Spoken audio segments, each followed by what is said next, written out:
പാലക്കാട് കോട്ടയ്ക്കകം ആഞ്ജനേയസ്വാമി ക്ഷേത്രത്തിലെ ശ്രീരാമനവമി ഉത്സവത്തിന് തുടക്കമായി.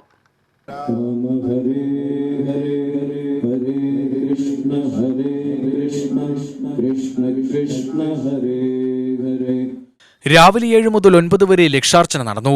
9:30 ശ്രീരാമനവമി നൃത്തോത്സവം ഉദ്ഘാടനത്തിൽ ആഞ്ജനേയ പുരസ്കാരം കുറുങ്കുഴൽ നാദസ്വര വിദ്വാൻ പല്ലാവൂർ കൃഷ്ണൻകുട്ടിക്ക് സമ്മാനിച്ചു. 10 കോട്ടയ്ക്കലെ രഞ്ജിത്ത് വാര്യരുടെ സംഗീത കച്ചേരി, വൈകിട്ട് 6:30 നൃത്തനൃത്യങ്ങൾ എന്നിവയും അരങ്ങേറി.